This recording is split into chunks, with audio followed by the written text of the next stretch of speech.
So I just saw Saving Bikini Bottom, the Sandy Cheeks movie. Somebody put me out of my misery.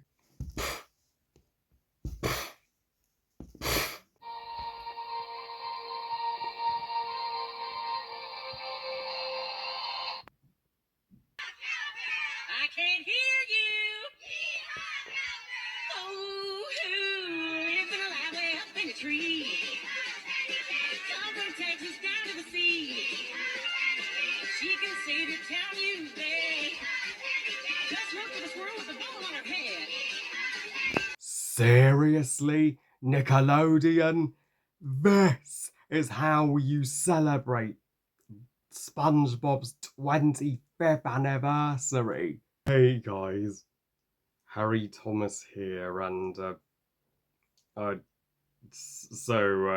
Saving Bikini Bottom, the Sandy Cheeks movie, or sorry, scratch that. More like Destroying Bikini Bottom, the Sandy Cheeks movie, directed by Lisa Thompson, and is the fourth SpongeBob movie overall. Oh, sorry.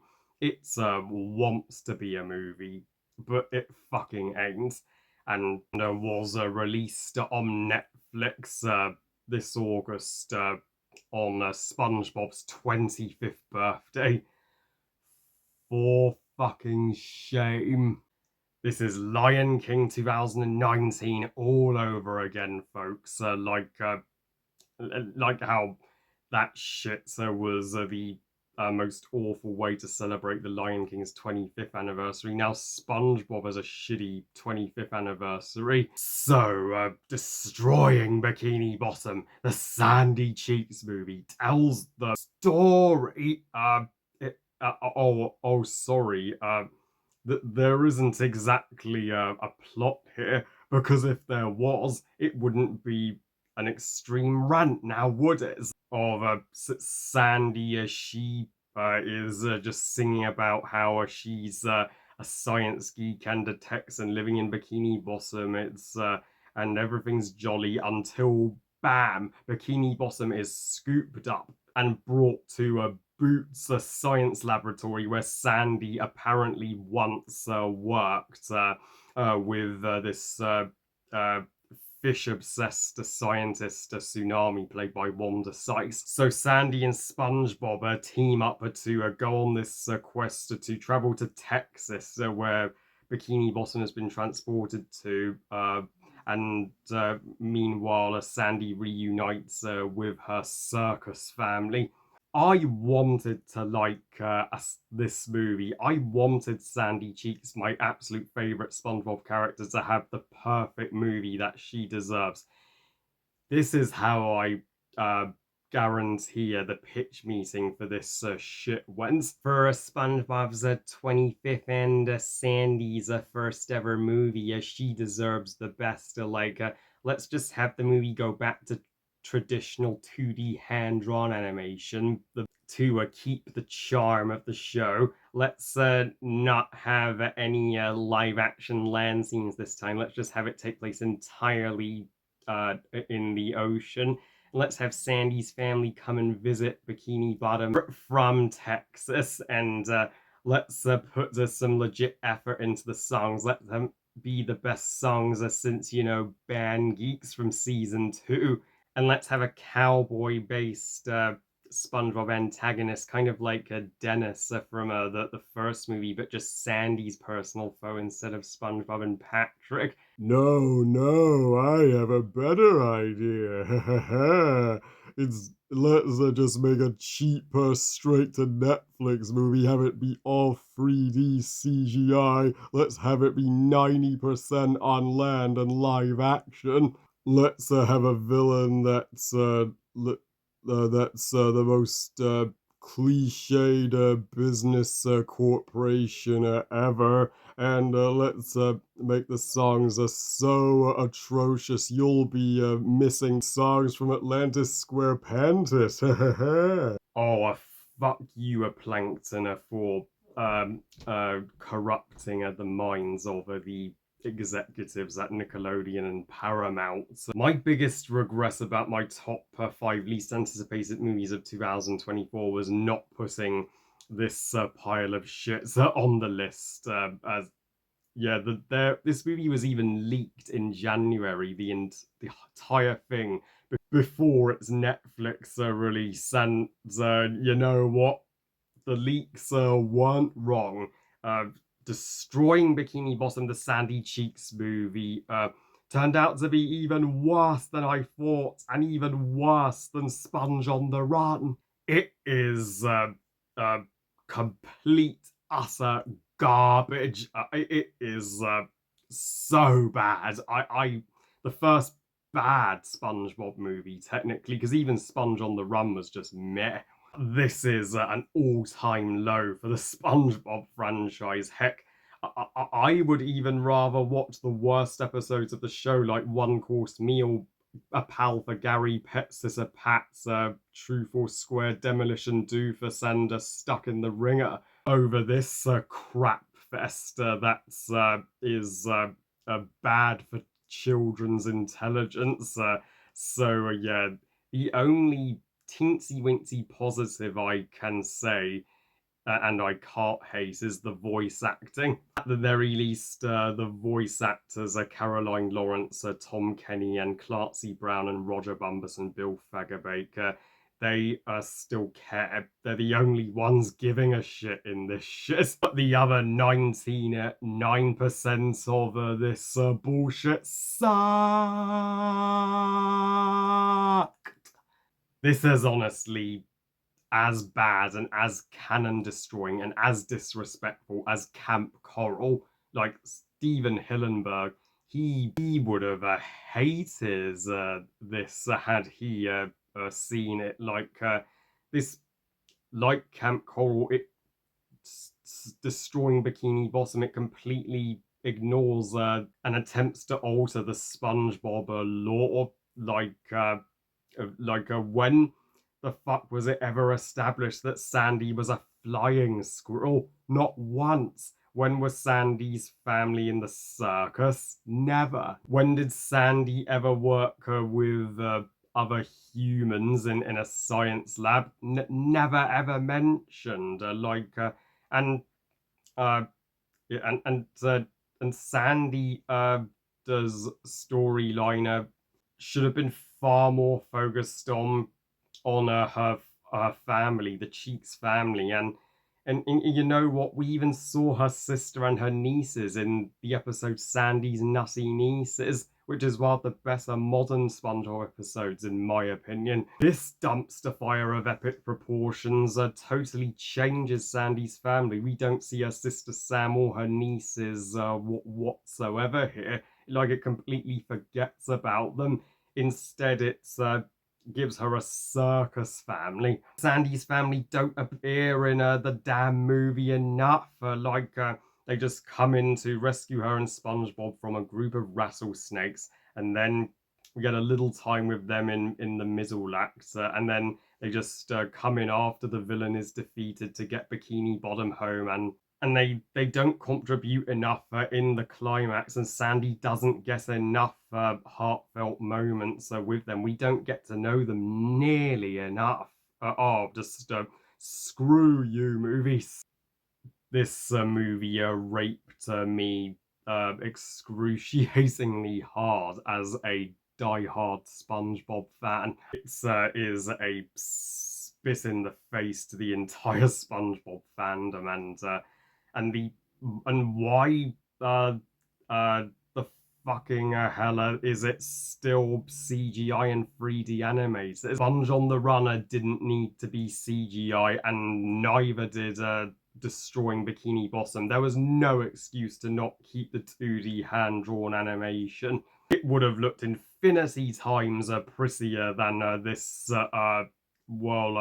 ugly as a shit CGI we got. Like, the CGI is honestly, it's food fight shit. It is that ungodly as shit. Like, it didn't even have a budget. Like, so you can see why they just snapped it on Netflix, because they knew they were going to make no money off this thing. Whenever they attempt to blend CGI characters with live action, it looks horrifically bad. And this released literally 20 years after the first SpongeBob movie in 2004. And look at how gorgeous that movie looked in comparison to this. That movie kept the land scenes to a minimum only when necessary in the third act.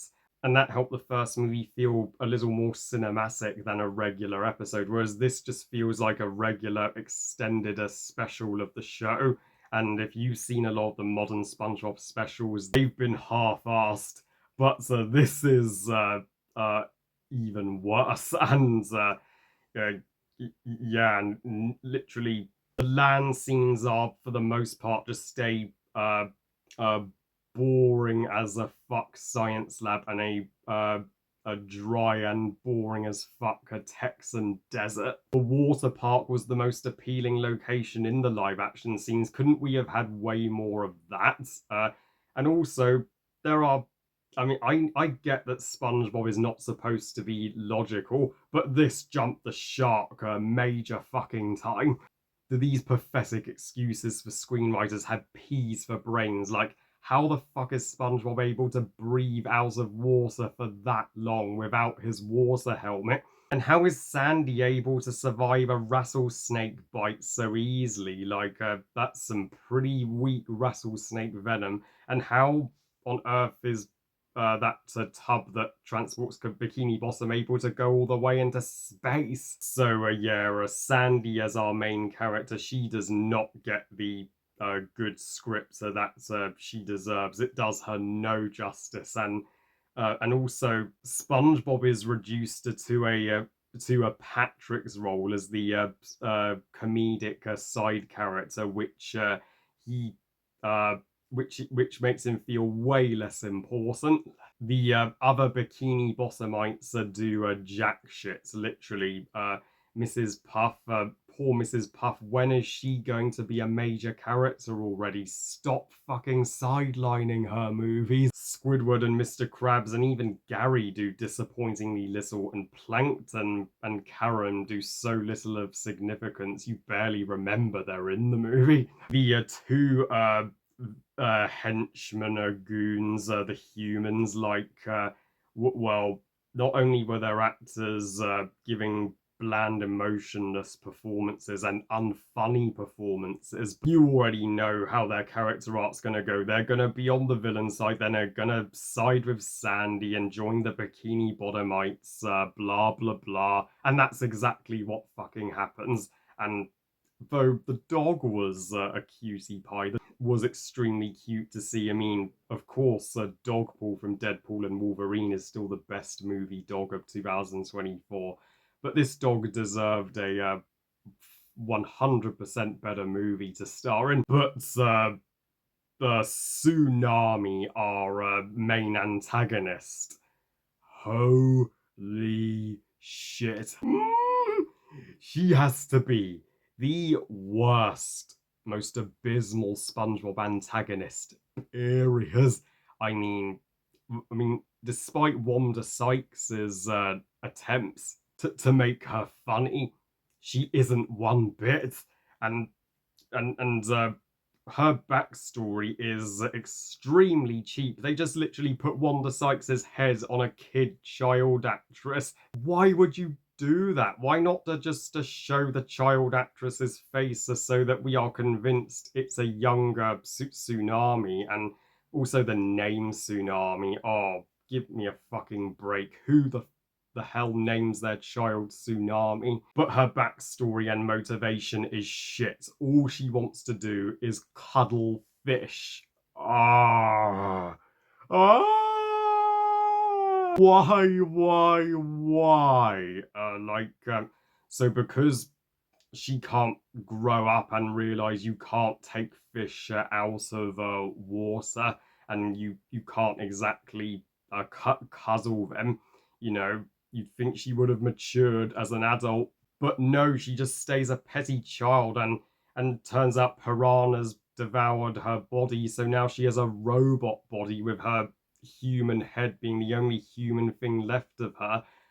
I mean, uh, the I'm sorry, but you there is no way you would be alive if it was if your head was attached to a robot body. Then how she's defeated, her head flies off her robot body, and her pet fish swallows her head. So now her head is inside her fish's mouth, and she gets her wish and becomes a fish. Like, you know what?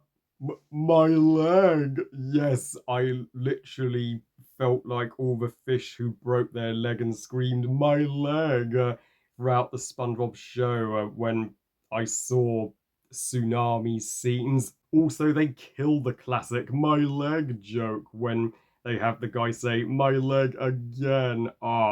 Just pathetic. And plus, I wouldn't I wouldn't have minded this movie if it was at least entertaining, because a SpongeBob property should always make you erupt with laughter. But I barely giggled. This is the cringiest, shittiest comedy from SpongeBob I have ever seen. It is trying every fucking millisecond to chuck out a pun and a joke down your fucking throat, and each joke literally has no build up to it, and the comedy is so bad it deserves to win the Razzie for worst comedy already. Like, and yeah, this would have to be neck and neck with Megamind versus the Doom Cynic as the worst, most offensive animated movie of the year. And the songs, the songs were so unforgivably bad. They made me wish I didn't have ears like Patrick, so I could be spared the pain. Like the opening song with Sandy just singing about her love of Science Texas and how happy she is in Bikini Bottom. Like, why do we need to hear this? It's information we know. We've known for 25 fucking years now. The Squidward song that he performs out of nowhere in the lab are like, wow, uh, uh, filler, uh, filler in a nutshell. And the end credits with Sandy Cheeks' parody of the SpongeBob intro theme are like, uh, who lives in a tree dome under the sea? Sandy Cheeks, y'all. What the actual fuck? You don't need to copy SpongeBob's theme. Think of an original theme song for Sandy. Sandy's beautiful song "So Long Bikini Bottom" in the season 4 episode "Chimps Ahoy" was stronger than all of the songs in this trash combined. So yeah, I could rant my arse off about why destroying Bikini Bottom an even is a bigger canon destroyer than Star Wars The Acolyte. Literally, don't watch it. So it is not worth you wasting an hour and 22 minutes of your life on this fucking shit. I give destroying Bikini Bottom the Sandy Cheeks movie an easy 0 stars out of 5. Fuck this bullshit.